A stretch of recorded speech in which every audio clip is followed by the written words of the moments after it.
무사셋. 안녕하세요. 생활 속 법률을 풀어드리는 무사, 법무사 김청산입니다. 안녕하세요. 일과 사람 사이의 균형을 지키는 무사, 노무사 안은지입니다. 안녕하세요. 꼼꼼함을 바탕으로 재산을 지켜주는 무사, 세무사 전형지입니다. 법무사, 노무사, 세무사, 셋이 모여 무사 셋입니다. 무사셋. 오늘의 주제는 뭐죠? 새 무사들은 전부 다 개업을 해서 그렇죠. 네, 사업장을 운영을 하고 있잖아요. 전문직뿐만 아니라 일반 사업자들도 개업할 때 궁금한 사항들이 되게 많으신 거로 알고 있는데 그런 것들을 한번 알아보는 시간. 네, 허심탄회하게 좀 얘기해 보겠습니다. 네. 저희 언제 일단은 개업을 하셨는지 그런 것부터 좀 말씀해 주시면 좋을 것 같아요. 올해가 이제 2025년이 됐으니까 우연찮게 저는 이제 개업 20년 차가 됩니다. 처음에는 수원에서 개업을 했었어요. 3, 4년 하다가 말아먹었어요. 웃으면 안 되는데. 웃으신 거예요? 그리고 이제 서울에 있는 재개발, 재건축을 전문적으로 하는 법인에서 고용법무사로서 한 5, 6년 정도 근무를 했었습니다.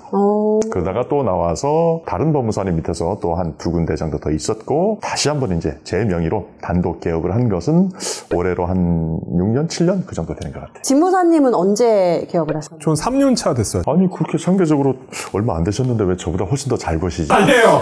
제일 잘 되고 계신 것 같은데. 빚도 그만큼 많습니다. 빚도 많아요. 네.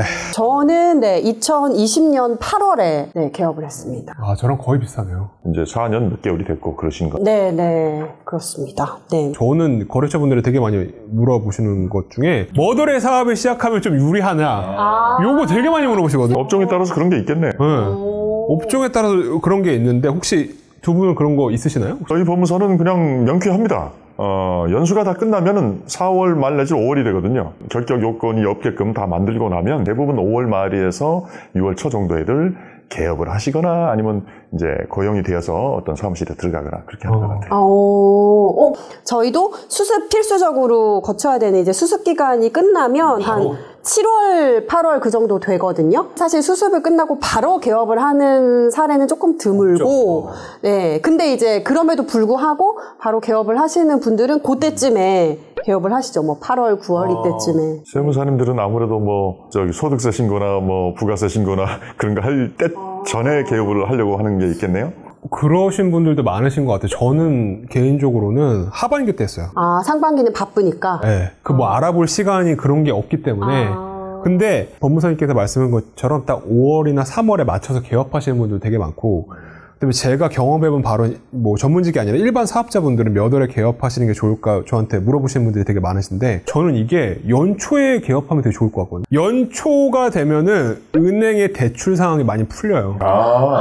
이때 대출 상황 되게 많이 풀립니다. 중요하죠. 이거 진짜 엄청 중요해요. 이거 엄청 중요해요. 연 말 되면은 대출을 꽉 이렇게 묶어 놓거든요. 그래서 대출이 잘 안 나오고 금리도 좀 높은데 연초에 개업하면은 아마 대출도 잘 풀리고 금리도 되게 높게 가져갈 수 있고 제 경험을 말씀드리자면 연말 되죠? 사무실 물건이 별로 없어요. 사무실 마련한다라는 그 차원 그리고 또 이제 운전 자금을 어떻게든 융통한다라는 차원에서는 그런 부분이 또 중요한 표지가 될 수 있겠네요. 내가 뭔가 사업체를 하냐 운영한다는 것 자체가 조금 부담일 수 있기 때문에 개업을 할까 말까를 다들 고민을 하죠. 개업을 하게 된 뭔가 계기랄까? 결심을 하게 된 어떤 동기랄까? 우리가 어렵게 공부를 해서 전문가가 되고 전문직이라는 자격을 취득한 다음에 그 분야에서 내가 쌓은 노하우를 열심히 발휘해가면서 성장해 간다는 측면이 있고 또 한편으로는 사업을 해야 되는 거잖아. 돈을 벌어야 되잖아요. 그 두 가지의 측면을 완전히 조화시킨다는 게 처음부터는 굉장히 큰 숙제가 되는 것 같아요. 저로서도 일을 배워가면서 하고 싶은 의욕은 있으나 내가 과연 적자를 몇 달까지 내가면서 이런 것들을 감당할 수 있을 것인가 그런 것들이 와닿는 것이 굉장히 실존적인 고민이 되기 때문에 결정이 쉽지는 않을 것 같아요. 초짜 때는 아무것도 모르잖아. 상담하겠다가 손님이 오기만 해도 겁이 나잖아요. 모르는 거 질문하면 어떡하지? 이러면서. 어느 정도는 내가 다루는 분야에 있어서의 뭐 서류도 다 작성할 줄 알고 제출도 해보고 여러 가지 시행착오를 좀 겪고 난 다음에 정말 정식으로 단독 개업을 하는 게 어떨까.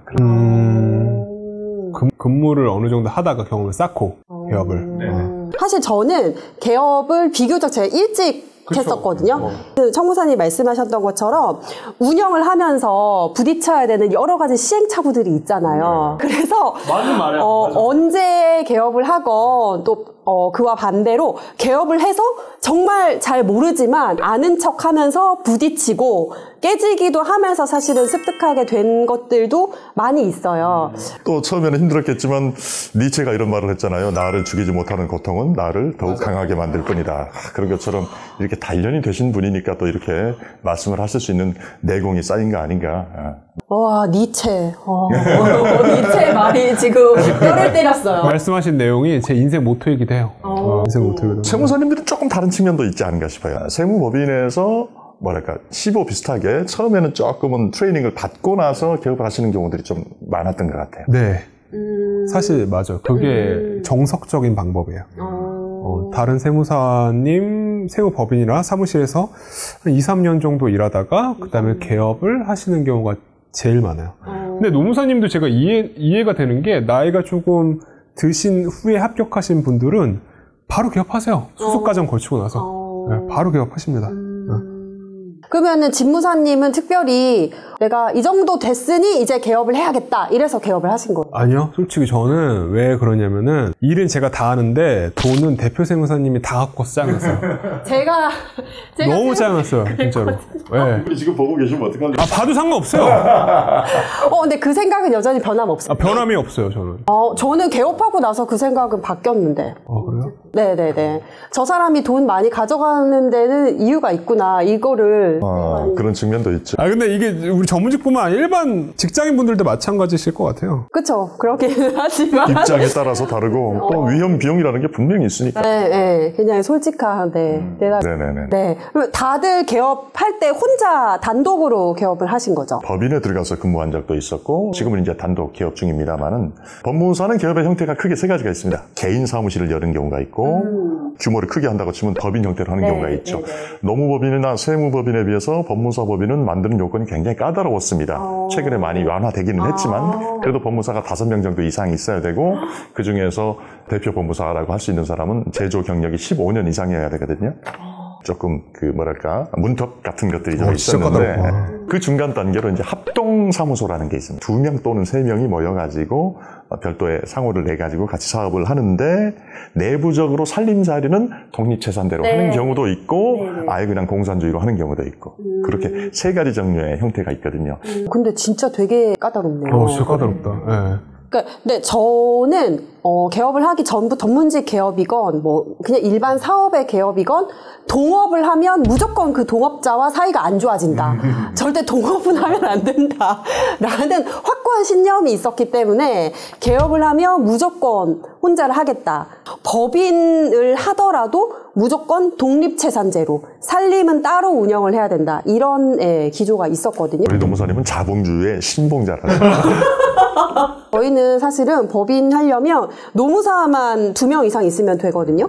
와, 이거 극단적이네요, 그러니까요. 네. 옛날에 그런 판례가 있었어요. 아직도 변경되지 않았는데 법무사는 상인이 아니라는 판례가 있어요. 약간은 준공무원적인 지위에서 일반 서민들을 위해서 법률 서비스를 제공해 줄 수 있는 어떤 조력자라는 그런 이미지가 있기 때문에 저희들 업계에서는 좀 관리 감독 그런 측면들이 좀 많았죠. 저는 상인입니다.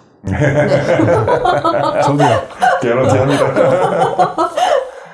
동업 고민하시는 분들이 많으실 것 같아요, 이거. 혼자 하기에 뭔가 내가 다 책임을 지는 게 처음부터 조금 부담스럽다. 그쵸.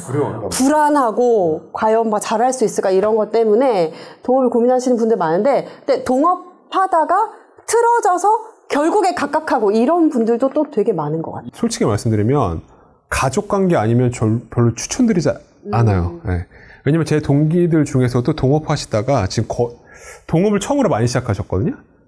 되게 많이 시작하셨는데 지금 2군데만 남고 다 찌였습니다. 같이 하다가 헤어졌는데 간판을 누가 가져가느냐, 전화번호를 누가 가져가느냐. 맞아요. 기구는 또 누가 갖고 가느냐, 그런 것도 있어요. 이름을 누가 가져가느냐, 그걸 가지고 굉장히 많이 다투더라고요. 혼자 하는 게 제일 사실 속 편하잖아요. 어쨌든 처음에는 크게 버리지는 않는 거, 저는 그게 굉장히 중요하다고 생각해요. 조금씩 실력을 키워가면서 규모를 늘리는 것이 낫다고 생각합니다. 맞아요. 무사셋